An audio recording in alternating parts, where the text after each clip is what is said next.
Aujourd'hui, nous allons partager un message qui s'intitule « La présence de Dieu transforme ». Amen. La présence de Dieu transforme. Alléluia. Et notre texte de base, c'est dans le livre de Galates, au chapitre 5, versets 16 à 26.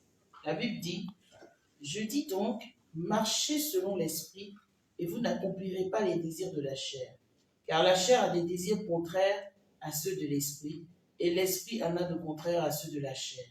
Ils sont opposés entre eux, afin que vous ne fassiez point ce que vous voudriez. Si vous êtes conduits par l'esprit, vous n'êtes point sous la loi. Or, les œuvres de la chair sont manifestes. Ce sont l'impudicité, l'impureté, la dissolution, l'idolâtrie, la magie, les inimitiés, les querelles, les jalousies, les animosités, les disputes, les divisions, les sectes, l'envie, l'ivrognerie, les excès de table et les choses semblables. Je vous dis d'avance, comme je l'ai déjà dit, que ceux qui commettent de telles choses n'hériteront point le royaume de Dieu. Mais le fruit de l'esprit, c'est l'amour, la joie, la paix, la patience, la bonté, la bénignité, la fidélité, la douceur, la tempérance. La loi n'est pas contre ces choses. Ceux qui sont à Jésus-Christ ont crucifié la chair avec ses passions et ses désirs. Et si nous vivons par l'esprit, nous marchons aussi selon l'esprit. Ne cherchons pas une vaine gloire en nous provoquant les uns les autres, en nous portant envie les uns aux autres. Amen. Amen. La présence de Dieu transforme. C'est un message qui est très important, surtout avec les temps que nous courons. Amen. Je vais donner quelques définitions avant de rentrer dans mon message. Qu'est-ce que c'est que la présence de Dieu? La présence de Dieu, c'est le fait d'être constamment avec le Seigneur dans un lieu ou dans un endroit. Ça veut dire qu'il n'y a pas un endroit spécifique qui te dit que c'est dans tel endroit que la présence de Dieu se trouve. La présence de Dieu, c'est un privilège que nous avons. Amen. C'est un privilège que nous avons et maintenant que nous sommes en Christ et que nous sommes unis à Christ. Amen. Et que nous sommes devenus ses enfants par la foi en sa parole. Donc nous pouvons expérimenter la présence de Dieu transformatrice au travers de la parole de Dieu, au travers de la méditation, au travers des jeûnes, des prières, comme l'a dit tout à l'heure la servante Claudia. Amen. C'est à nous de développer le désir d'être dans la présence de Dieu, parce que la présence de Dieu, elle est disponible pour nous. Amen. Donc il est important pour nous de savoir l'entretenir, en prendre soin, la cultiver. Et comment est-ce que nous faisons ces choses-là? Alléluia. Donc, comment se manifeste la présence de Dieu dans nos vies? Nous allons regarder un peu différentes choses. Comment se manifeste la présence de Dieu dans nos vies? Parce qu'il y en a qui vont te dire, je suis dans la présence de Dieu. Mais qu'est-ce que ça signifie au juste? Nous allons regarder à Jean 14, versets 15 à 17. Amen. Jean 14, versets 15 à 17.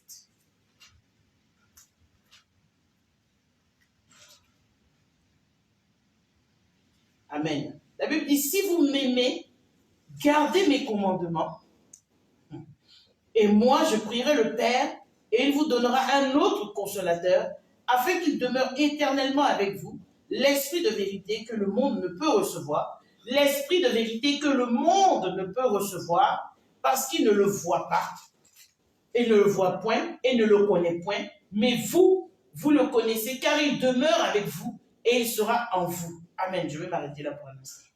Amen. Donc nous regardons à comment se manifeste la présence de Dieu dans nos vies. Amen. Et Jésus est clair ici. C'est Jésus qui parle. Jésus appelle le Saint-Esprit l'autre consolateur. Amen. Et ce terme consolateur, c'est une traduction du grec parakletos, qui signifie littéralement celui qu'on appelle à ses côtés pour recevoir de l'aide. Donc le Saint-Esprit, le parakletos, est celui que nous appelons à nos côtés pour qu'il nous donne, il nous apporte de l'aide, pour qu'il nous apporte une assistance. Il signifie aussi consolateur, il signifie aide, il signifie conseiller, il signifie avocat, intercesseur, allié et ami. Amen. Et donc le Saint-Esprit assure la continuité de ce que Christ a fait lorsqu'il était sur la terre. Christ était avec ses disciples, était constamment là pour les guider, pour leur donner le soutien spirituel dont ils avaient besoin.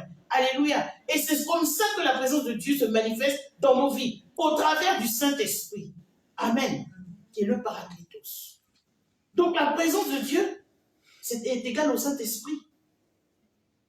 Un enfant de Dieu ne peut pas vivre sans le Saint-Esprit.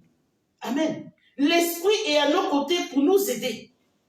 Amen. Le Saint-Esprit n'est pas là pour faire ce que nous voulons qu'il fasse. Il est là pour nous assister à faire ce que Dieu veut que nous fassions. Alléluia. Il est là pour nous fortifier.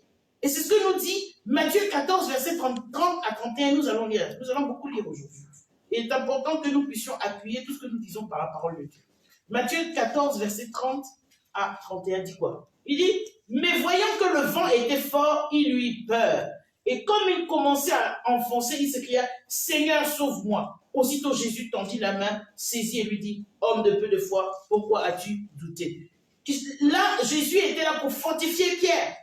Parce que tant que Pierre marchait sur les eaux et qu'il regardait à Jésus, tout était bon. Il pouvait marcher sur les circonstances. Bien aimé, les eaux représentent les circonstances. Les eaux représentent les obstacles. Les eaux représentent tout ce qui peut t'empêcher de regarder à Jésus. Alléluia. Tant que Pierre regardait dans la direction de Jésus, il ne voyait pas ce qui se passait autour de lui et il pouvait marcher sur les circonstances. Il pouvait marcher sur l'eau. Mais dès qu'il a commencé à regarder autour de lui, il a commencé à regarder à droite, à gauche, il a commencé à douter.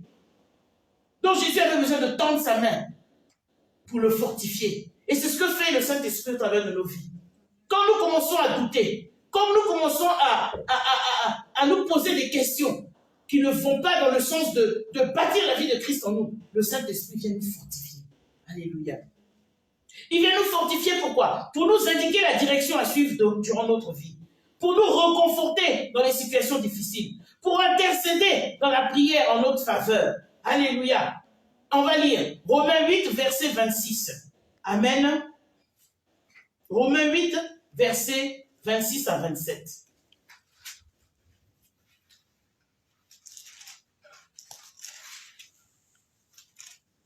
La parole de Dieu dit quoi? Il dit, de même aussi l'Esprit nous aide dans notre faiblesse. Donc l'Esprit de Dieu est là pour nous aider. Car nous ne savons pas ce qui nous convient de demander dans nos prières. L'Esprit de Dieu est là pour nous aider à prier. Amen. Mais l'Esprit lui-même intercède par des soupirs inexprimables. Alléluia. Et celui qui sont les cœurs connaît quelle est la pensée de l'Esprit. Parce que c'est selon Dieu qu'il intercède en faveur des saints. Bien aimé, si tu ne laisses pas le Saint-Esprit en toi t'aider à adresser des prières à Dieu, tu vas être dans la chair. Tout simplement. Parce que la Bible dit quoi? Le Seigneur connaît ce que l'Esprit veut dire. L'Esprit intercède en notre faveur. Bien aimé, il est bon de cultiver le Saint-Esprit en nous. Il est bon de s'adresser au Saint-Esprit en nous. Pour être un ami. Le Saint-Esprit est là pour être un ami. Alléluia. Comme Jésus dit que nous sommes des frères et sœurs, mais nous, je suis votre ami. Donc le Saint-Esprit est là pour faire l'œuvre de Jésus en nous. Il est notre ami qui nous servira. Il servira nos intérêts. Amen. Le Saint-Esprit est là pour servir nos intérêts. Amen. Deuxièmement, le mot paraklétos dont je vous ai parlé tout à l'heure est associé au Seigneur Jésus. Et on va lire 1 Jean 2, verset 1. Donc le Saint-Esprit, c'est l'Esprit de Jésus.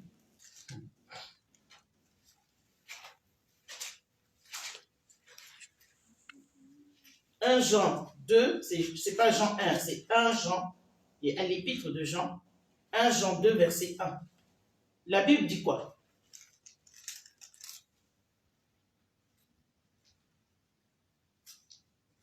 Il dit, mes petits enfants, je vous écris ces choses afin que vous ne péchiez point. Et si quelqu'un a péché, nous avons un avocat auprès du Père, Jésus-Christ le juste. Alléluia. Donc notre avocat auprès du Père, c'est Jésus-Christ le juste, celui qui est ressuscité. Mais celui qui est en nous, qui intercède en notre faveur, qui est le Saint-Esprit, est aussi considéré comme un avocat, le paraklétos. Donc le Saint-Esprit, c'est l'Esprit de Jésus en nous. Alléluia. Donc ainsi, Jésus est notre aide. Il est notre intercesseur dans le ciel. Amen. Il est notre intercesseur dans le ciel, mais le Saint-Esprit est en nous. Et c'est le Saint-Esprit qui intercède. Donc c'est le Saint-Esprit en nous qui s'adresse à Jésus. Pour que Jésus puisse intercéder en notre faveur. Est-ce que nous comprenons? Alléluia. On va lire Hébreux 7, verset 25.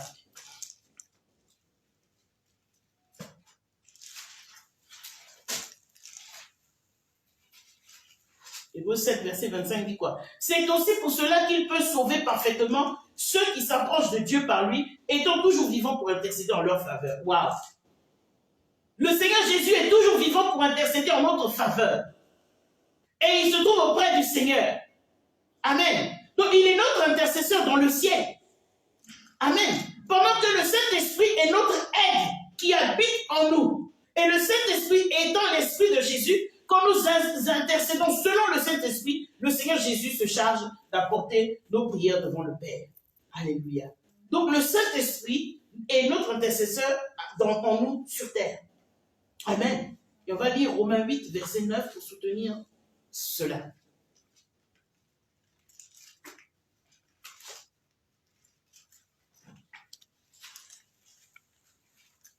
Romains 8, verset 9. Il dit quoi? Il dit, pour vous, vous ne viviez pas selon la chair, mais selon l'esprit. Et si du moins l'esprit de Dieu habite en vous, si quelqu'un n'a pas l'esprit de Christ, il ne lui appartient pas. Bien aimé, celui qui n'a pas le Saint-Esprit n'appartient pas à Christ, n'appartient pas au Seigneur. Il y a des gens qui acceptent Jésus, mais qui ne croient pas au Saint-Esprit. Ça ne peut pas marcher. Parce que le Saint-Esprit, c'est l'Esprit de Jésus. Donc tu ne peux pas croire en Jésus sans croire en son Esprit. Si tu n'as pas l'Esprit de Jésus, si tu n'as pas l'Esprit de Dieu, tu n'as pas Dieu. Amen. Amen. C'est clair et c'est net. Alléluia. Il n'y a pas de demi-mesure dans le Seigneur. Il n'y a pas de je prends ceci, je ne prends pas cela. Amen. Mais quels sont maintenant les bénéfices de la présence de Dieu dans nos vies? Quels sont les bénéfices de la présence de Dieu dans nos vies? Et nous allons aller dans le livre d'Exode, pour cela, dans le livre d'Exode 34, au verset 29 à 35. La Bible dit, Moïse descendit de la montagne de Sinaï, ayant les 2 tables du témoignage dans sa main, en descendant de la montagne, et il ne savait pas que la peau de son visage rayonnait parce qu'il avait parlé avec l'Éternel. Souligné parce qu'il avait parlé avec l'Éternel. Aaron et tous les enfants d'Israël regardèrent Moïse, et voici la peau de son visage rayonnait, et ils craignaient de s'approcher de lui. Vous pouvez souligner aussi, ils craignaient de s'approcher de lui. Moïse les appela, Aaron et tous les principaux de l'assemblée vinrent auprès de lui et lui leur parla.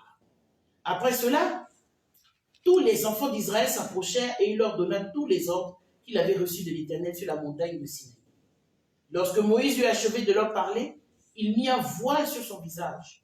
Quand Moïse entrait devant l'Éternel pour lui parler, il ôtait le voile jusqu'à ce qu'il sortît. Et quand il sortait, il disait aux enfants d'Israël ce qui lui avait été ordonné. Les enfants d'Israël regardaient le visage de Moïse et voyaient que la peau de son visage rayonnait. Et Moïse remettait le voile sur son visage jusqu'à ce qu'il entrât pour parler avec l'Éternel. Alléluia. Bien aimé, il est impossible d'être exposé à la présence de Dieu sans que cela affecte ton apparence, sans que cela affecte ta vie. Il est impossible de rentrer dans la présence de Dieu sans que ta vie ne soit transformée quelque part. Alléluia. Au temps de Moïse, la présence de Dieu était passagère. Et elle était liée à l'imperfection de l'ancienne alliance. Et nous allons lire ça. Mais la Bible dit quelque chose de bien bon. La Bible dit que lorsque Moïse est descendu de la montagne, son visage rayonnait. Pourquoi? Parce qu'il avait été dans la présence de Dieu. Et le visage qui rayonnait comme ça, c'était la présence du Saint-Esprit. Alléluia. C'était la présence de l'Esprit sur lui. Bien aimé, tu ne peux pas être un enfant de Dieu. Et la présence de Dieu ne rayonne pas sur toi. Alléluia. Il y a des gens, tu les vois, ils sont tellement fades, tu te demandes de quel Dieu ils parlent. Tu te demandes de quel Dieu il s'agit. Tu n'as pas besoin d'avoir des richesses. Tu n'as pas besoin d'avoir des millions pour que la présence de Dieu se rayonne sur ton visage. Pour que la gloire de Dieu soit sur ta vie. Tu n'as pas besoin d'être un milliardaire. Tu as juste besoin d'être dans la présence de Dieu. Tu as juste besoin d'avoir le Saint-Esprit en toi.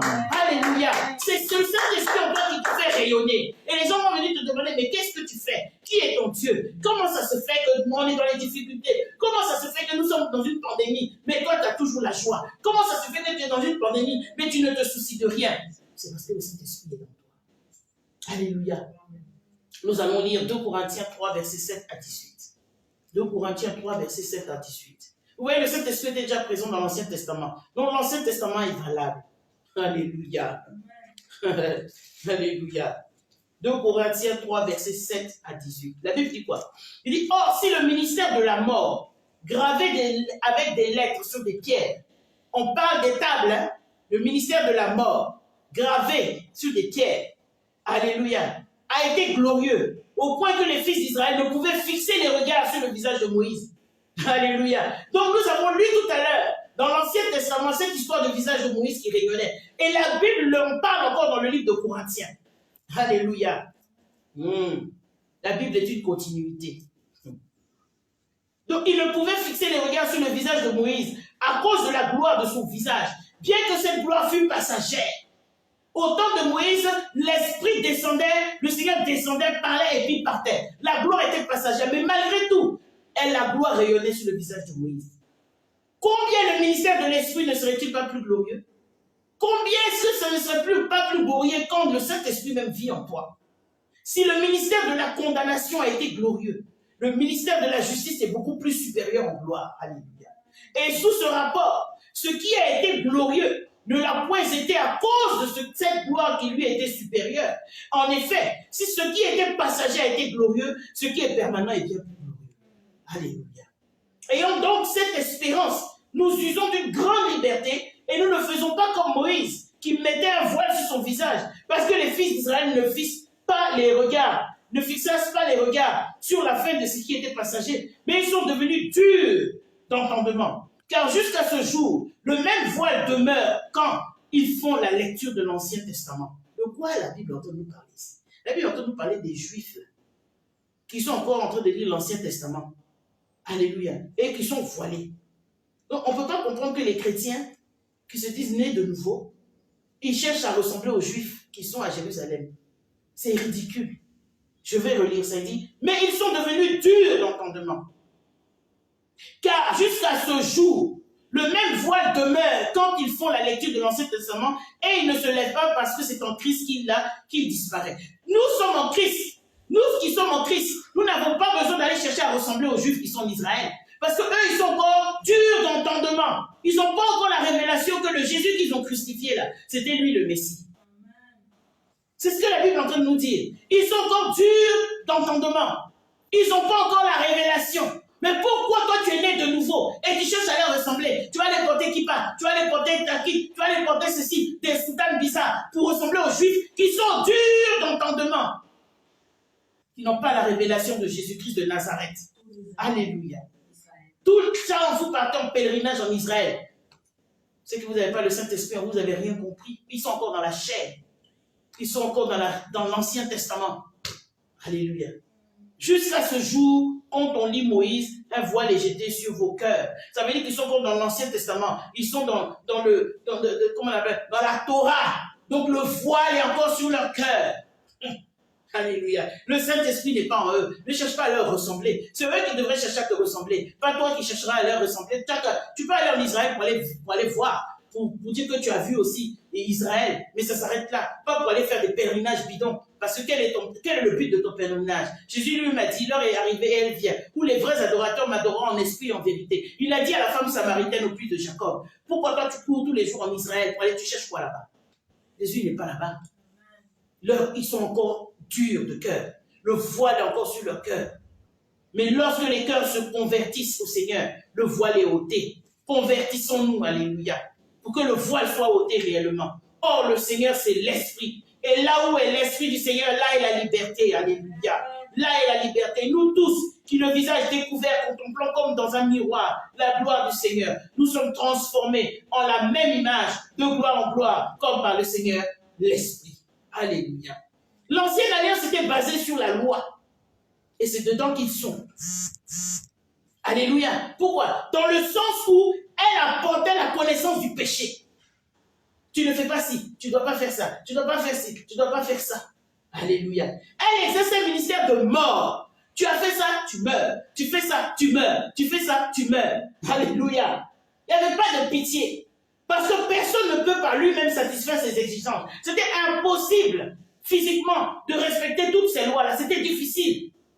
Nous savons comment la chair souffre pour respecter les lois. Alléluia. Quand on te dit qu'il ne faut pas faire ça, c'est ce que tu as envie de faire. Voici pourquoi quand tu dis à un enfant, quand un enfant doit courir et qu'il y a le danger, tu dois lui dire, marche. Tu dois pas dire, ne cours pas. Quand tu lui dis ne, à partir du moment où tu lui as l'interdit, c'est ce que l'homme veut faire. Alléluia. Alléluia. Dès qu'il y a un interdit, c'est ce que les hommes veulent faire. Alléluia. Parce que c'est la nature de l'homme. C'est la curiosité de l'interdit. Alléluia. Donc, nous ne pouvons pas satisfaire le ministère, nous ne pouvons pas nous satisfaire par les exigences que nous donnait la loi. Alléluia. Parce que nous sommes tous condamnés par cette loi. Dis Galates 3, verset 22. Alléluia. Galates 3, verset 22. Il dit quoi? Il dit, mais l'Écriture a tout renfermé sous le péché, afin que ce qui avait été promis fût donné par la foi en Jésus-Christ à ceux qui croient. Bien-aimés, tout ce que nous pouvons obtenir, la plénitude de l'Esprit, la présence du Saint-Esprit, c'est par la foi en Jésus-Christ. Si tu ne crois pas en Jésus-Christ, tu ne peux pas prétendre avoir la plénitude de l'Esprit. C'est faux. Alléluia. Tu dois d'abord croire en Jésus. Alléluia. Amen. Et nous allons lire quelque chose d'intéressant. Parce que Jésus, pendant son ministère sur la terre, puisqu'il était Dieu lui-même, il transportait la présence du Saint-Esprit. Nous allons voir Luc 9, verset 29. Nous allons parler un peu de la transfiguration. Alléluia. Nous sommes toujours dans la présence du Saint-Esprit, la présence de Dieu qui transforme. Alléluia. Luc 9, verset 29. Il dit quoi? Le passage sur la transfiguration va de Luc 9, verset 28 à 36, mais nous allons lire le verset 29 pour l'instant. Il dit, pendant qu'il priait, l'aspect de son visage changea et son vêtement devint d'une éclatante blancheur. Il dit, pendant qu'il priait, à quel moment est-ce que Moïse avait son visage qui rayonnait? C'est quand il est descendu de la présence de Dieu. Alléluia. Tu ne peux pas être dans la présence de Dieu et ton visage ne va pas rayonner. Tu ne vas pas être dans la présence de Dieu et ta contenance ne va pas changer. Tu ne vas pas être dans la présence de Dieu et il n'y a aucune transformation dans ta vie. Alléluia. Alléluia. Donc lors de sa transfiguration, Jésus a été transformé en présence de ses 3 disciples. La Bible dit qu'il a pris Pierre, Jacques et Jean. Alléluia. Qui l'ont suivi et ils l'ont vu tel qu'il était dans sa gloire céleste. Vous savez, ils ont vu Jésus glorifié. Alléluia. Dieu en chair humaine. Ils l'ont vu. Oh. Alléluia. Et c'est ce que nous sommes. Nous sommes Dieu en chair humaine. Quelqu'un va dire, mais elle ose. Oui, j'ose. Alléluia.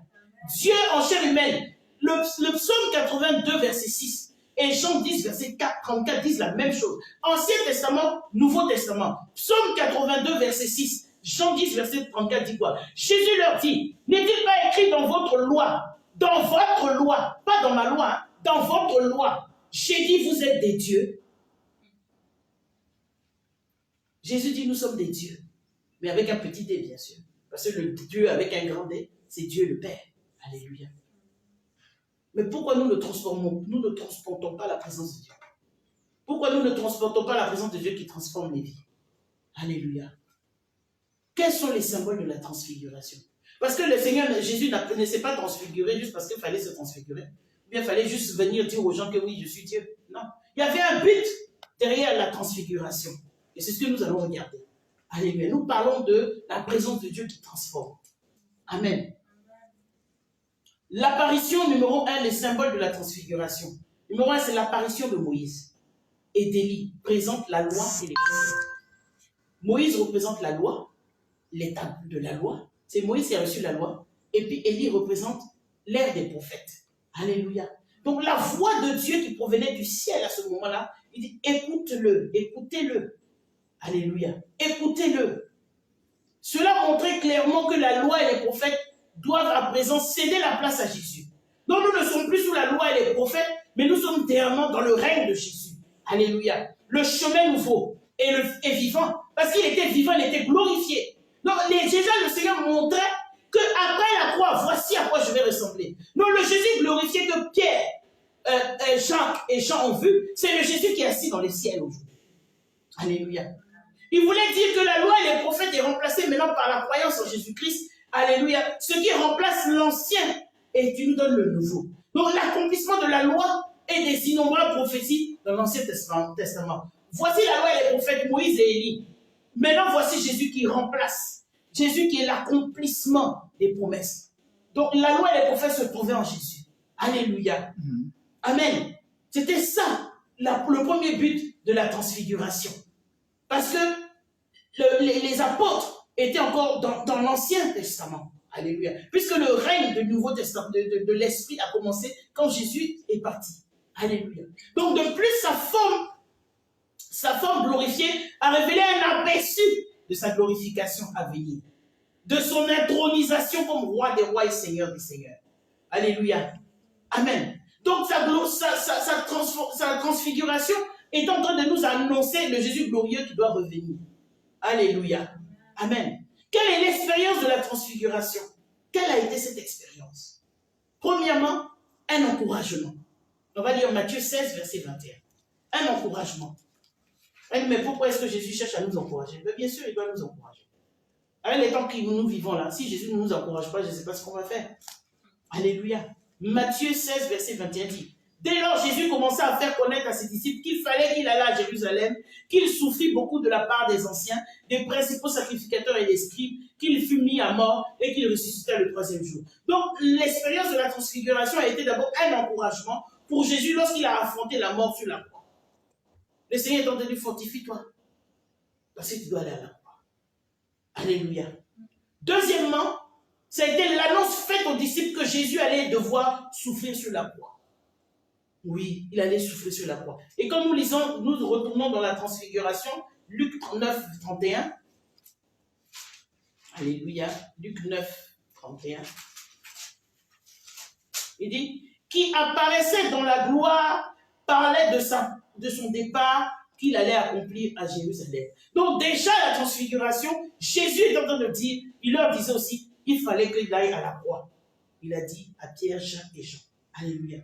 Troisièmement, l'expérience de la transfiguration a été l'approbation par Dieu du fait que Jésus était son fils véritable et qu'il était qualifié pour racheter la race humaine. Nous allons regarder au verset 35 de Luc 9. Verset 35, il dit quoi? Il dit, et la nuit est sortie une voix qui dit, celui-ci est mon fils élu, écoutez-le. Mais qu'est-ce qui s'était passé après le baptême de Jean? Qu'est-ce qui s'était passé après le baptême de Jean-Baptiste dans le Jourdain? La Bible dit que le ciel s'est ouvert et il y a une voix qui s'est fait entendre. Voici mon fils bien-aimé. Alléluia. Donc le Seigneur vient encore réitérer le fait que Jésus était son fils et qu'il était venu pour racheter la race humaine. Alléluia. Pour nous aussi, la présence du Saint-Esprit dans nos vies amène des choses. La présence du Saint-Esprit n'est pas dans nos vies juste pour venir nous. Nous ne sommes pas des marionnettes. Alléluia. Mais la présence du Saint-Esprit dans nos vies nous encourage dans les moments d'épreuve.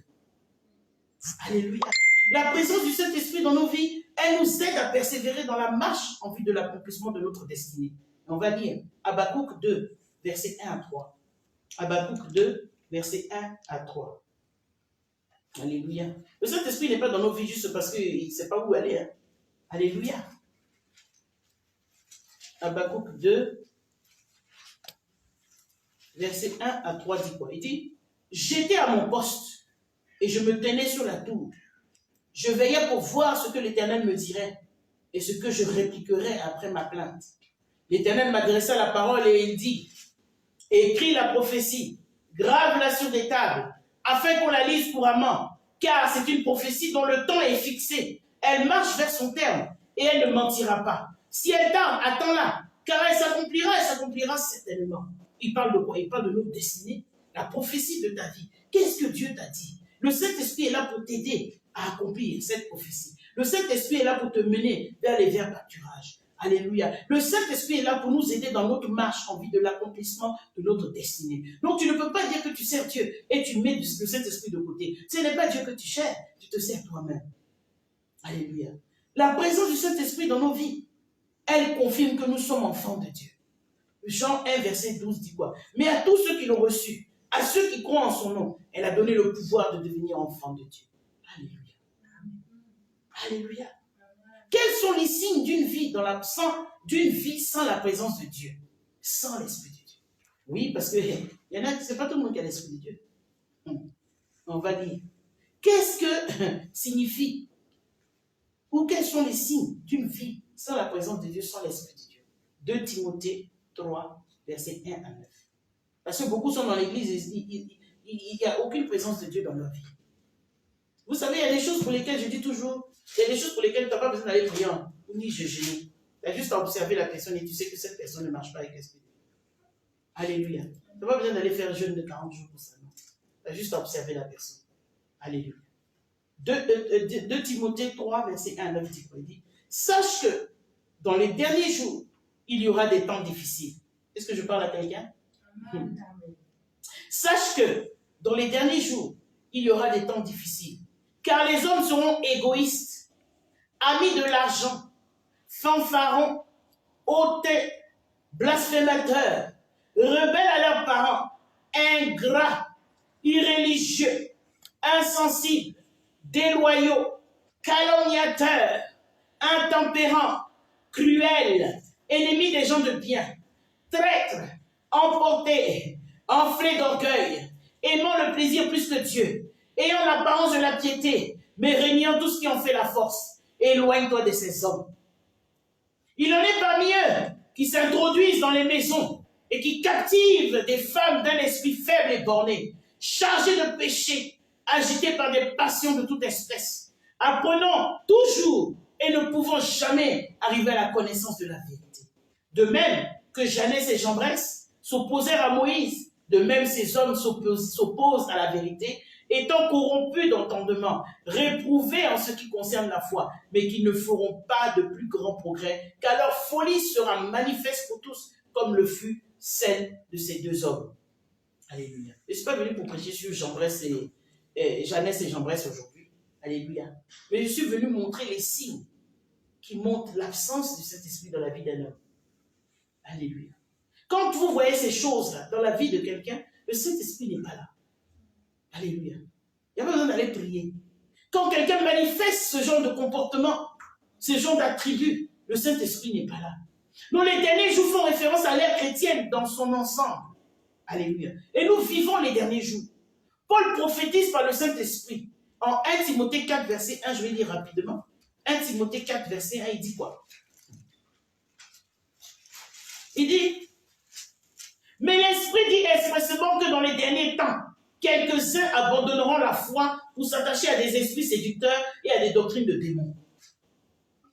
Alléluia. C'est une prophétie. Hein? C'est une prophétie. Parce que les gens, quand on ne dit pas, l'Esprit de Dieu dit, le Saint-Esprit m'a dit, tu es arrêté là-bas. C'est pas ça, c'est une prophétie. Il dit dans les derniers temps. Déjà, il donne le temps. C'est-à-dire que ça ne concerne pas son temps qu'il vit. Dans les derniers temps, c'est une prophétie. Alléluia. Parce que la prophétie te révèle des choses à venir. Quelques-uns abandonneront la foi. Mais est-ce que nous ne voyons pas ça? Ce matin, j'ai eu une conversation intéressante avec le pasteur qui est avant nous ici dans cette salle. Il ne fait plus les cultes depuis le mois de mars. Il me disait aujourd'hui même qu'il se demande même si Jésus va revenir, le pasteur. Et il me disait que ses enfants et sa femme lui disaient, mais ne dis pas une telle chose. Mais le pasteur lui-même, il se demande si Jésus va revenir. Mais c'est grave. Il bosse trop. C'est grave. Alléluia. Comment le pasteur, qui est supposé être le berger, demande si Jésus, il se pose des questions au jour d'aujourd'hui, si Jésus va revenir. Il ne fait plus de culte. Il ne fait plus de culte. Il a arrêté tous les cultes depuis le mois de mars. Parce que Corona est là. Et Jésus est au-dessus de Corona. Qu'est-ce qui t'empêche de continuer tes cultes?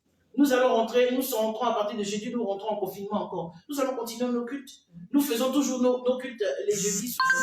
Le Seigneur a permis qu'il y ait l'informatique pour nous permettre de continuer à l'adorer. Est-ce que c'est de venir dans le bâtiment qui dit que tu es à l'église ou c'est d'être avec tes frères et sœurs en communion, dans la prière? Alléluia. Je disais tout à l'heure, mais ce qu'il dit est grave. Ce qu'il dit est grave. Si les pasteurs, eux-mêmes, en ce langage, mais qu'est-ce que les fidèles vont faire? Alléluia. Mais Paul avait prophétisé ces choses-là en son temps. Même Jésus a dit, mais quand je vais revenir, est-ce que je vais trouver la foi sous la terre? C'est de ça qu'il s'agit. Donc, le jour d'aujourd'hui, c'est les prédications que nous devons apporter à l'église. Ce n'est pas tu vas voyager, tu vas te marier, tu vas être béni. C'est pas ça. C'est comment être prêt pour rentrer dans le royaume. Comment être prêt pour la venue de Jésus. C'est de ça qu'il s'agit. Comment se préparer, comment être dans la présence de Dieu pour que la présence de Dieu nous transforme. Alléluia. Alléluia. Paul disait simplement que les choses allaient aller en s'empirant au fur et à mesure que la fin approche. Et c'est ce que nous vivons. Les choses s'empirent. Ils sont en train de nous mettre dans un confinement encore pour qu'on ait ras-le-bol pour finalement accepter le vaccin. Mais je refuse le vaccin au nom de Jésus. Alléluia. Je refuse le vaccin. Amen. Parce qu'il n'y a pas quelque chose qui va m'empêcher de rentrer dans la gloire de Dieu. Comme disait la servante Claudia tout à l'heure, je veux la couronne. Je la veux. Alléluia. Sachez bien aimé que dans ces derniers temps, il va y avoir des martyrs. Il va y avoir des martyrs, comme au temps des apôtres. Il y en a qui vont être martyrisés à cause du nom de Jésus. Tous ceux qui vont refuser le vaccin seront martyrs pour Jésus. Ça, c'est une réalité. Parce que ce vaccin, c'est pour nous contrôler. C'est pour faire de nous des légumes. Alléluia. Amen. Les derniers jours seront caractérisés par une méchanceté de plus en plus cruelle. Mais c'est nous voyons ça. Les gens sont de plus en plus méchants. Alléluia. Un affaiblissement des principes moraux. Mais regardez, les gens n'ont aucun...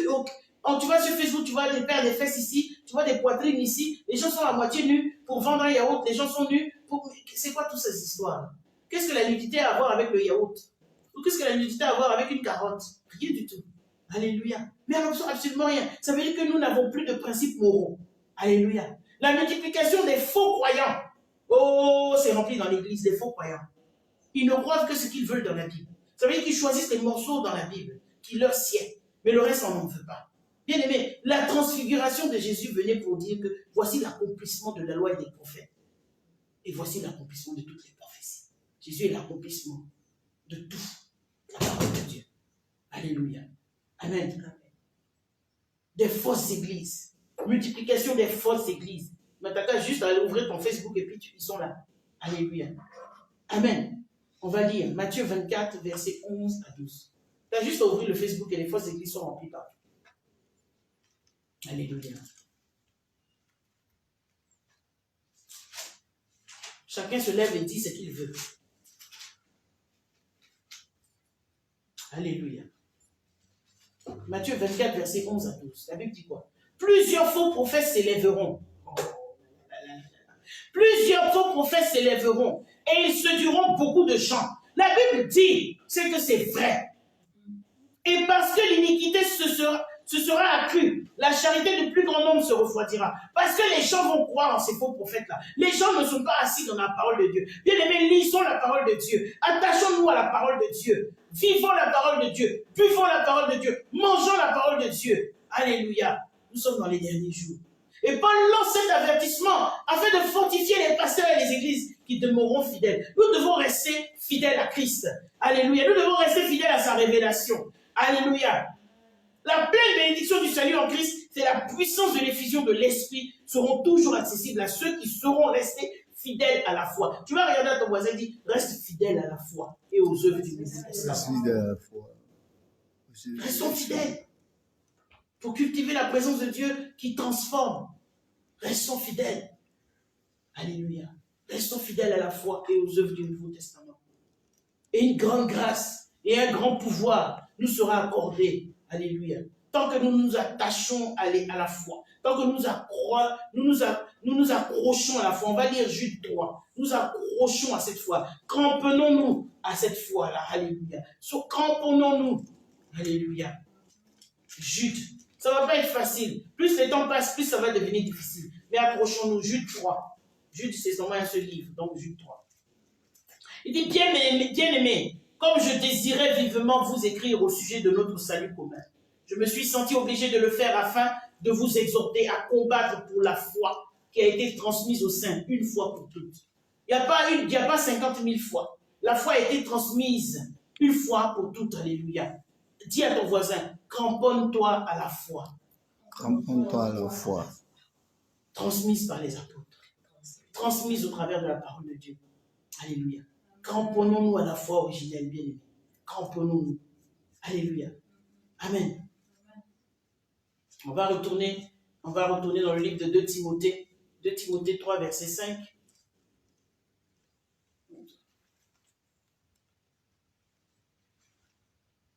Alléluia. 2 Timothée 3, verset 5.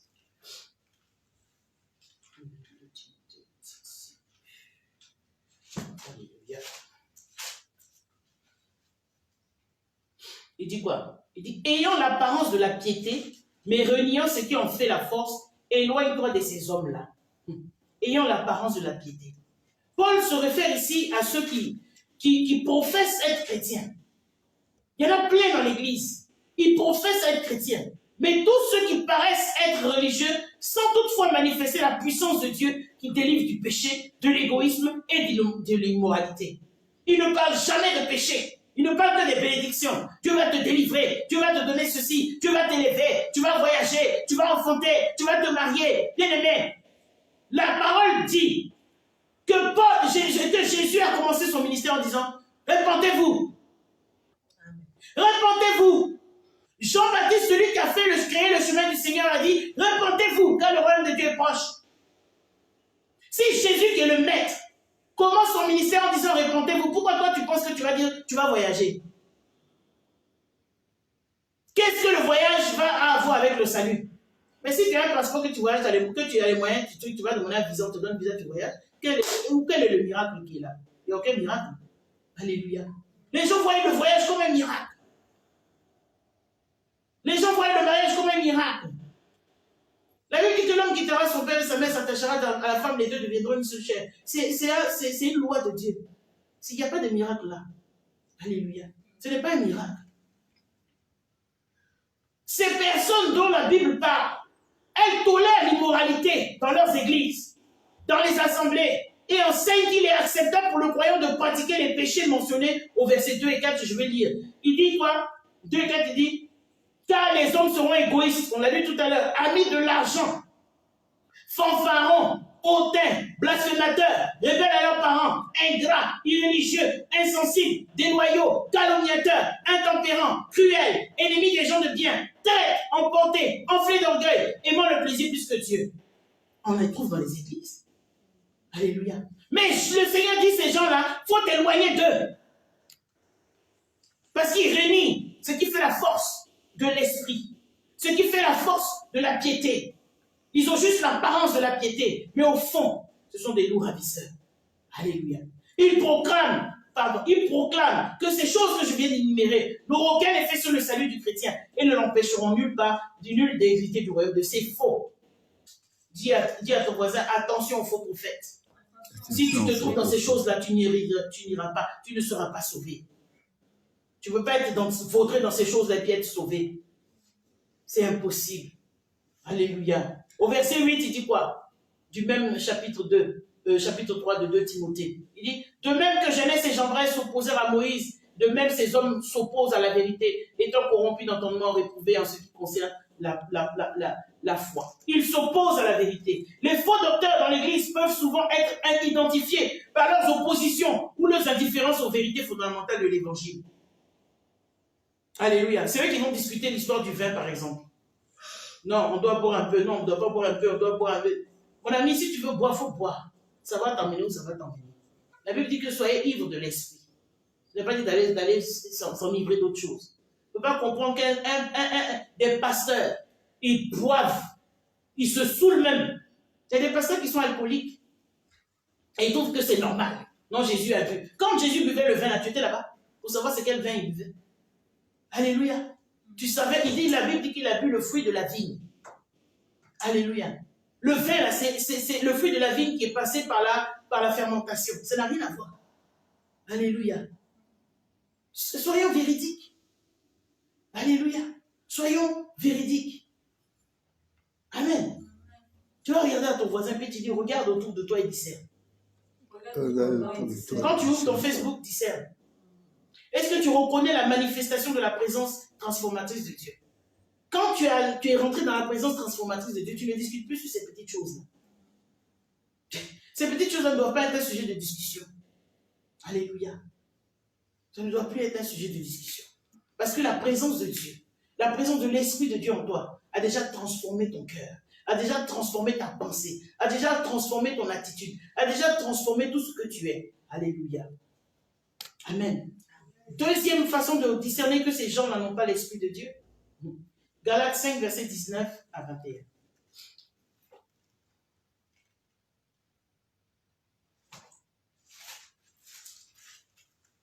Galates 5, verset 19 à 21 dit quoi? Or, les œuvres de la chair sont manifestes, ce sont l'impudicité, l'impureté, la dissolution, l'idolâtrie, la magie, les inimitiés, les querelles, les jalousies, les animosités, les disputes, les divisions, les sectes, l'envie, l'ivrognerie,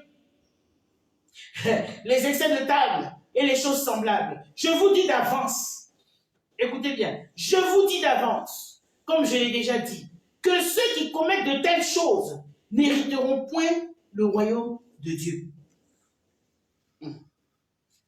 Est-ce que c'est moi qui ai écrit la Bible? Ou nous avons trouvé la Bible sur la terre? Alléluia. Amen. Voici une vérité. Si tu te trouves dans ces choses-là, tu ne vas pas hériter du royaume des cieux. La chair représente la nature humaine et ses désirs corrompus. La chair fait toujours partie intégrale de la vie du croyant. Nous devons lutter contre cette chair-là, même après que ce dernier se soit converti. Cependant, il devienne son ennemi mortel. Ton premier ennemi, c'est ta chair. Parce que la Bible dit que la chair a les désirs contraires à l'esprit. Alléluia. Et ceux qui accomplissent les œuvres de la chair ne peuvent hériter le royaume de Dieu. Parce que c'est un royaume qui est spirituel. Ainsi, la chair doit être repoussée et mise à mort. Tu vas regarder ton voisin et dire, mets ta chair à mort. Mets ta chair à mort. Alléluia. Nous devons livrer une lutte incessante à l'aide de la puissance de l'esprit à notre chair. Alléluia. Et la chair a ses œuvres. Et nous avons lu tout à l'heure l'impudicité. Regardez, le grec de l'impudicité, c'est pornéa. Alléluia. Vous voyez qu'il y a porc dedans. Pourtant, le porc, on connaît sa nature, il aime la saleté. Alléluia. L'impudicité, c'est-à-dire un comportement et des rapports sexuels immoraux. Alléluia. Ceci comprend le fait d'éprouver du plaisir à regarder des images. Les gens qui aiment regarder le porno, là, c'est de l'impudicité. Alléluia. Des films ou des livres pornographiques, c'est de l'impudicité. Alléluia. Deuxièmement, l'impureté. Du grec, akatasia, c'est-à-dire le péché sexuel. Les œuvres mauvaises. Alléluia. Les vices, y compris les pensées et les désirs du cœur. Amen. Troisièmement, la dissolution. En grec, asengea, c'est-à-dire la sensualité. Suivre ses passions et ses désirs au point de ne plus les considérer comme des choses honteuses ou comme un outrage public à la pudeur. Alléluia, la dissolution. L'idolâtrie. En grec, edola et edololatria, c'est-à-dire adorer des esprits, des individus ou des images taillées. À partir du moment où tu commences à adorer des individus, un être humain, peu importe ce que c'est, des images taillées, tu es en train de devenir idolâtre. Alléluia. C'est se confier en n'importe qui et en n'importe quoi et considérer ces choses ou ces personnes comme ayant une autorité égale, sinon supérieure à Dieu et à sa parole. Alléluia. Tout ce que tu vénères devient de l'idolâtrie au Dieu de Dieu. Alléluia. La magie. En grec, pharmakeia. Vous voyez, pharmacie. Pharmakeia, ça vient de la magie. Alléluia. C'est-à-dire la sorcellerie. Donc la pharmacie, en fait, c'est la sorcellerie des sciences. Alléluia. Amen. Le spiritisme, la magie noire, l'adoration des démons. Alléluia. L'utilisation de drogues hallucinatoires censées produire des expériences spirituelles. C'est de la magie. Non, il a bu un peu, il a fumé un peu de chanvre. C'est de la magie devant Dieu.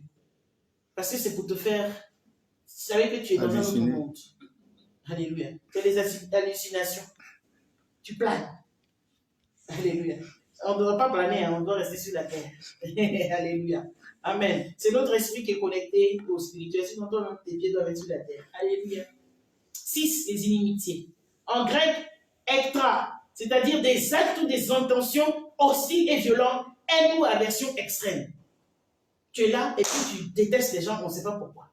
Tu es là, tu envies tout le monde, on ne sait pas pourquoi. Tu es jaloux jusqu'à dans la losse à moelle, on ne sait pas pourquoi. Alléluia. C'est de la sorcellerie, c'est de l'inimitié. Alléluia. Les querelles. En grec, éris, c'est-à-dire les disputes et les antagonismes. Et les antagonismes synonymes de combat, concurrence, conflit, rivalité. Comment tu es dans l'église et tu es en conflit et tu es en rivalité avec les gens? Tu es un sorcier. Et c'est l'église, c'est là, il faut être en rivalité avec les gens. On n'est pas en train de courir les uns. Non, on n'est pas en conflit. On n'est pas. La Bible dit que nous sommes en unité d'esprit. Nous ne sommes pas en rivalité. On ne vient pas à l'église pour rivaliser avec les gens. Alléluia. Mais il y a des gens qui viennent à l'église pour ça. Ils veulent dépasser l'autre, ils veulent être au-dessus de l'autre, ils veulent être mieux que l'autre, ils veulent être plus que l'autre. Bien aimé, tu es un sorcier, tu es dans les querelles, tu ne vas pas éviter le royaume de Dieu. Alléluia. Une lutte pour la supériorité. Dans l'église, il y a trop de lutte pour la supériorité. Lui, il en veut que c'est lui, on doit appeler archibishop, c'est lui, on doit appeler super bishop, tribishop, super étoile de bishop, super Jésus, celui qui parle à Jésus, la bouche autorisée, l'étoile brillante, l'aigle qui vole plus haut que l'autre, l'aigle qui voit à travers les murs. Vous nous fatiguez. Oui, vous nous fatiguez. La Bible dit que ces choses-là, tu ne vas pas hériter de Dieu. Vous nous fatiguez. On est fatigués de ça. La Bible dit que nous sommes tous des frères et des sœurs. Il y a des gens, quand tu les appelles serviteurs, ils sont offensés. Tu es offensé pourquoi? Mais tu es un serviteur, tu es un esclave, tu es un boy. Quel est le problème? Le maître, là, il est assis dans les cieux. Donc si on t'appelle serviteur, là, ça fait quoi? Quel est le problème juste? Ça, c'est de l'orgueil. La Bible dit que Dieu fait grâce aux humbles, mais il résiste à l'orgueil. Si Dieu te résiste à toi, tu vas aller où? En enfer. Là où l'orgueilleux des orgueilleux se trouve. Où il va aller? C'est là-bas. À chacun son père, comme je dis toujours. À chacun son père. Amen. Les jalousies. En grec, zélos, c'est-à-dire éprouver un ressentiment, envier le succès d'un autre. Dans l'église, les gens sont jaloux. Pourquoi c'est toujours lui? Pourquoi c'est lui qui doit toujours conduire la prière? Pourquoi c'est lui qui doit faire ça? Pourquoi c'est toujours de lui on parle? Ça, c'est de la sorcellerie aussi, c'est de la jalousie. Alléluia. Amen. Les animosités, en grec, thumos, fumos, c'est-à-dire une colère explosive qui se manifeste à travers des paroles ou des actions violentes. Ah! Les disputes, en grec, hérétia, c'est-à-dire la recherche du pouvoir. C'est dans l'église. On veut commander tout le monde dans l'église. Mais tout le monde ne peut pas commander dans l'église. Tout le monde ne peut pas commander dans l'église. Alléluia. Même à l'église de Jérusalem, là, c'était Pierre que Dieu avait choisi. Les autres étaient soumis à Pierre. Ils travaillaient avec Pierre pour l'avancement du royaume. Tout le monde ne peut pas être chef. Amen. Il y a bien un capitaine. Il y a bien un commandant. Tout le monde ne peut pas porter le chapeau. Un chapeau, c'est pour une seule tête. Alléluia. Les divisions. En grec, dikostasia, c'est-à-dire l'introduction d'enseignements séducteurs. Et ça vous dit quelque chose? L'introduction d'enseignements séducteurs, contraire à la parole de Dieu, est capable de produire des divisions. Et l'Église est divisée. Parce que d'autres disent ceci, d'autres disent cela. Mais la Bible dit quoi? C'est ce que la Bible dit qu'on doit faire. Ce n'est pas ce que lui a dit parce qu'il est super bishop. Parce que, non, c'est ce que la Bible dit que nous devons faire. Alléluia. Et ce sont ces choses-là les enseignements séducteurs. C'est ça ce que je disais. Les enseignements où on va te dire, tu vas te marier, tu vas être béni, tu vas t'élever. Oh, envoie ton Isaac. Mais quand Abraham est parti avec Isaac à la montagne, Abraham est rentré avec Isaac. Abraham n'a pas laissé Isaac à la montagne. Donc quand tu viens avec ton offrande, ton Isaac là, tu dois reprendre ton Isaac pour repartir. Alors. Puisque le Seigneur a remplacé Isaac par un bélier. Donc on a qu'à faire attention à ce qu'on dit. Hein. Envoie-moi ton Isaac. Bon, la prochaine fois qu'on te dit viens avec Isaac, tu dis mais Abraham est reparti avec Isaac, donc il faut me donner, je vais repartir avec Isaac. Alléluia. Mais malheureusement, on veut que Isaac reste. Alléluia. Arrêtons d'utiliser la parole de Dieu parce que nous avons faim ou bien à nos propres fins. Non, c'est pas bien. Alléluia. Les sectes. Vous voyez, et secte vient du mot grec hérésis, c'est-à-dire division. Une assemblée en des groupes ou à des bandes qui détruisent l'unité de l'Église. C'est ça les sectes. Tu es dans l'Église, tu es dans le ministère de quelqu'un et toi tu es un ministère dans le ministère. Mais attendez. La Bible dit que ces gens ne vont pas hériter du royaume de Dieu. Les sectes, ce n'est pas forcément les sectes que nous connaissons. C'est ce que tu fais dans l'église, dans le ministère là. Ministère dans le ministère là que Dieu n'aime pas. C'est une secte. C'est une division. Alléluia. L'envie. En grec, photnos, c'est-à-dire éprouver une empathie, une aversion instinctive, irraisonnée, synonyme de haine, hostilité, répugnance, répulsion, rancune à l'égard d'une personne. Tu es dans l'église et tu es rempli de rancune. Tu es rempli d'envie pour les gens. Tu es rempli d'hostilité. C'est toi qui vois les défauts des gens partout. C'est toi qui vois lui est penché, l'autre est ceci. Mais tu as fini de te regarder. Tu as fini de t'ausculter. Et souvent tu es rancunier parce que l'autre a eu ça, toi tu n'as pas. Mais prie Dieu, il va te faire grâce. Alléluia. Prie Dieu, il va te faire grâce. Et souvent, il ne faut même pas envier les gens parce que tu ne sais même pas ce qu'il a fait pour avoir ce qu'il a. Mieux vaut te contenter de ce que Dieu te donne. l'ivrognerie, en grec, mété, c'est-à-dire l'affaiblissement. Écoutez bien, l'ivrognerie, c'est en grec, mété, c'est-à-dire l'affaiblissement du cerveau et l'asservissement du contrôle physique par l'usage de l'alcool. Ça veut dire que quand tu bois, ça affaiblit ton cerveau. Alors Dieu ne peut pas être pour quelque chose qui va affaiblir ta capacité de réfléchir, qui va affaiblir ta capacité physique de contrôler ton corps. Mais pourquoi quand tu bois, on te dit de ne pas conduire? Parce que tu peux aller te tuer. Mais c'est la même chose avec l'alcool. Donc pourquoi le Seigneur va accepter que tu boives? Parce que tu perds tes capacités. Tu perds toutes tes capacités. Alléluia. Les excès de table, en grec, komos, c'est-à-dire un divertissement excessif, festivité, une fête axée sur l'alcool, la drogue, le sexe et autres choses du même genre, ce sont les excès de table. C'est pas dire que tu as trop mangé. Non. Parce que comme on a vu table là, puis on a vu excès, c'est que tu as trop mangé. Alléluia. C'est un divertissement excessif. Si les gens, il y a des gens qui sont dans l'église, ils aiment les fêtes, ils cherchent les fêtes partout. Dès qu'on dit il y a une fête, ils sont là-bas. Dès qu'on dit il y a une fête, ils sont là-bas. Pendant, on va dire qu'il y a une réunion de prière, ils ne sont pas là. On va dire qu'il y avait de prière, oh non, ils ont fait. Mais si on dit la même soir là, il y a une guinche quelque part, ils sont là-bas. Et ils ne vont pas dormir, c'est eux-mêmes qui vont danser plus que ceux-mêmes qui ont organisé leur fête. C'est de ça qu'il s'agit, excès de table. Alléluia.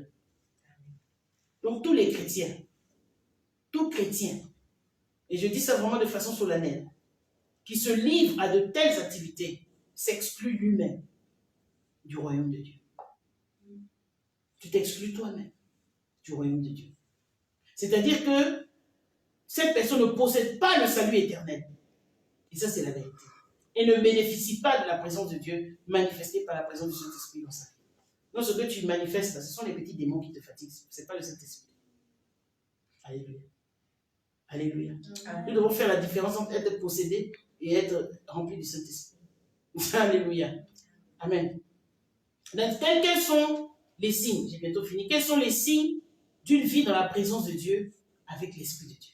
Et nous allons lire Galates 5, versets 22 à 25. Alléluia. Mais le fruit de l'Esprit, je n'ai pas dit les fruits, j'ai dit le fruit.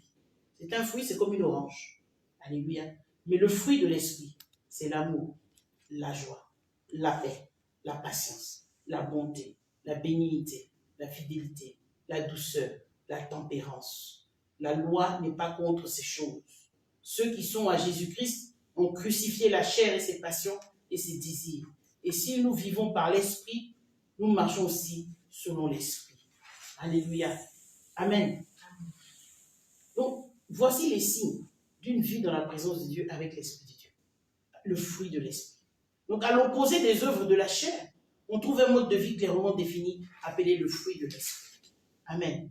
Donc, celui-ci manifeste dans la vie, il se manifeste dans la vie des enfants de Dieu lorsque nous permettons à l'Esprit de diriger et d'influencer nos vies au point d'anéantir la puissance du péché et plus particulièrement les œuvres de la chair. Et lorsque nous sommes en communion avec Dieu, nous devons crucifier notre chair. Et le fruit de l'Esprit, c'est l'amour, en grec agapé, c'est-à-dire prendre soin des autres et rechercher ce qu'il y a de mieux pour eux sans vouloir retirer quoi que ce soit pour soi-même. Alléluia. Amen. C'est ça, l'amour. La joie, en grec chara, c'est-à-dire le sentiment, contentement basé sur l'amour, la grâce, la bénédiction, les promesses et la proximité de Dieu qui appartient à ceux qui croient en Christ. Alléluia. Troisièmement, la paix. Il y a 9 fruits de l'esprit. Amen. Il y en a 9. C'est comme une orange avec 9 quartiers. Alléluia.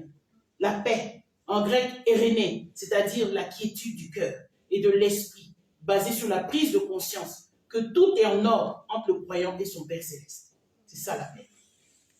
Quatrièmement, la patience. En grec, makrothumia, c'est-à-dire la persévérance, la patience à toute épreuve, être lent à la colère et au désespoir. Dès qu'on a un problème, on est désespéré. Oh mon Dieu, c'est la fin. Alléluia. Mais où est la patience? Alléluia. Amen. La bonté, en grec, Christotes, alléluia, c'est-à-dire avoir du zèle pour la vérité. La bonté, Avoir du zèle pour la vérité et la justice.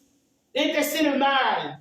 Cela peut s'exprimer par des actes de bonté ou en reprenant, en corrigeant le mal. Quand quelqu'un fait quelque chose de mal, qu'on le reprend, là, ça fait quoi? Le Seigneur dit que c'est la bonté. Tu dois corriger le mal. Alléluia. Si tu ne corriges pas le mal, ce n'est pas une bonne chose. Si tu ne reprends pas, ce n'est pas une bonne chose. Tu n'es pas en train de poser un acte de bonté. Amen. Septième fruit. La fidélité. Septième portion du fruit, pardon. Ce n'est pas septième fruit, c'est un seul fruit avec ces sept catégories. La fidélité en grec, pistis, c'est-à-dire une ferme et une inébranlable loyauté vis-à-vis d'une personne à laquelle on est uni par des liens de promesse, d'engagement, de confiance et d'honnêteté. Alléluia. La fidélité, ce n'est pas seulement dans le mariage. La fidélité, c'est dans l'amitié. La fidélité, c'est dans la marche avec Christ. Alléluia. On est fidèle, on est honnête et on fait confiance. Il n'y a pas de fidélité sans confiance. Si tu ne fais pas confiance à quelqu'un, ce n'est pas la peine. Alléluia. La fidélité, c'est important. Alléluia. Huitièmement, c'est la douceur. En grec, prétesse, c'est-à-dire une attitude modérée, associée à la force et au courage. Et il peut s'agir d'une personne capable de se mettre en colère lorsque cela s'avère nécessaire, mais aussi de faire preuve de soumission quand il le faut. Oui, alléluia, il est nécessaire. La douceur, ça ne veut pas dire que tu vas rester là comme un toto et puis tu vas tout laisser passer. Non, tu es capable de te mettre aussi en colère. Tu es capable de refuser certaines choses, mais aussi en même temps te soumettre quand il le faut. Alléluia. Et enfin, la tempérance.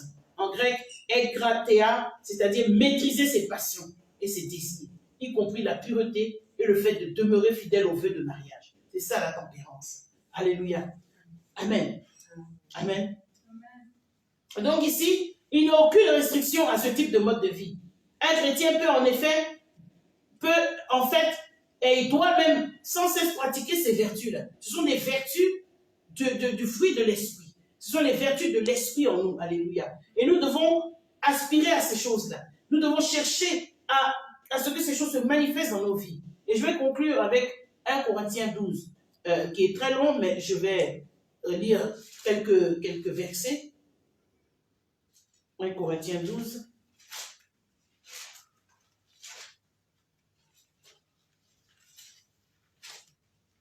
Il dit, pour ce qui concerne les dons spirituels, je ne veux pas, frère, que vous soyez dans l'ignorance. Vous savez que lorsque vous étiez païens, vous vous laissiez entraîner vers les idoles muettes selon que vous étiez conduits. C'est pourquoi je vous déclare que nul, s'y parle par l'Esprit de Dieu, ne dit Jésus est anathème, et que nul ne peut dire Jésus est le Seigneur, si ce n'est par l'Esprit de Dieu. Alléluia. Donc il y a des gens qui ne peuvent même pas dire que Jésus est Seigneur parce qu'il manque de l'Esprit de Dieu. Il y a des gens, même quand tu dis Jésus net, ils sont déjà en boule, ils sont fâchés. Alléluia. Parce que l'esprit qui est en eux est contraire à l'esprit de vérité. Alléluia. Amen. Donc je vais m'arrêter là parce que le 1 Corinthiens 12 il est très long, vous pouvez le lire en votre temps. Donc c'est la présence de Dieu, amen, au travers de la vie de l'Esprit Saint, en nous qui transforme nos vies. Ne confondons pas cela avec la manifestation des dons spirituels accordés au corps du Christ. Les dons spirituels n'ont rien à voir avec la présence du Saint-Esprit. Les dons spirituels, ce sont des dons que Dieu a donnés. La présence du Saint-Esprit n'a rien à voir avec les dons spirituels. Tu peux manifester les dons, ça ne veut pas dire que le Saint-Esprit est avec toi. Alléluia. La Bible dit que le Seigneur ne se répand pas de ses dons et de son appel. C'est-à-dire que les dons, nous les avons, ce sont des dons que Dieu nous donne. C'est inné. Mais la présence du Saint-Esprit, ah non, ce n'est pas inné. Alléluia. Donc ces dons sont indispensables à la vie du ministère dans le but de manifester la grâce. Là, je parle des dons spirituels. Manifester la grâce, la puissance et l'amour de l'Esprit parmi son peuple lors de leur rassemblement public dans les foyers, dans les familles et chez les individus. Les dons spirituels ne se manifestent pas sur la place du marché. Les dons spirituels ne se manifestent pas dans les marchés.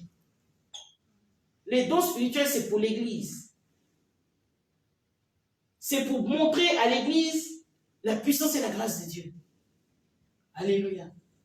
Donc les dons spirituels sur commande là, on doit se revoir. Alléluia. Les dons spirituels viennent pour rendre la grâce, rendre la prédication de l'évangile efficace en confirmant le message d'une façon surnaturelle.